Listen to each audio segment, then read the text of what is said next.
والی بال promotion organization Sindh کی جانب سے تنظیم خدمت انسان کے بانی و چیئرمین محمد مجتبی خان منظر مرحوم کی خدمات کو خراج عقیدت پیش کرنے کے لیے ینگ فرنٹیئر والی ball court railway ground American quarters میں پہلا مجتبی خان میموریل والی بال ٹورنامنٹ کا انعقاد کیا گیا۔ ٹورنامنٹ کے چیف آرگنائزر مجتبی خان منظر کے صاحبزادے سلطان زئی تھے، جس میں 6 کلبز نے حصہ لیا۔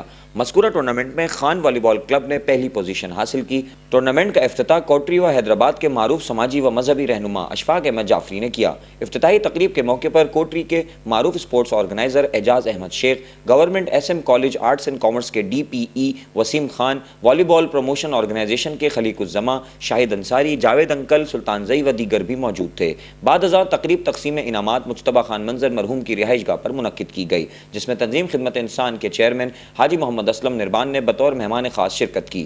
تقریب تقسیم انعامات میں 16 دسمبر 2014 کو آرمی پبلک اسکول کے شہداء کے لیے خصوصی دعا کروائی گئی اور مرحوم مجتبی خان منظر کو خراج عقیدت پیش کرنے کے لیے 1 منٹ کی خاموشی اختیار کی گئی۔ تقریب سے حاجی محمد اسلم، خلیق الزماں عامر کفایت، سلطان زئی اور اعجاز احمد نے بھی خطاب کیا اور ٹورنامنٹ کے انعقاد پر آرگنائزیشن کو مبارکباد پیش کی اور مرحوم محمد مجتبی خان منظر کی خدمات کو بھی سراہا۔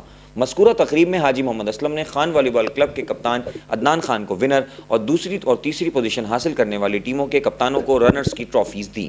اس موقع پر والی بال پروموشن آرگنائزیشن کے صدر عامر کفایت، جنرل سیکریٹری سلطان زئی، اعجاز احمد شیخ، خلیق الزماں شاہد انصاری، ارشاد احمد خان سمیت والی بال کے کھلاڑیوں نے شرکت کی۔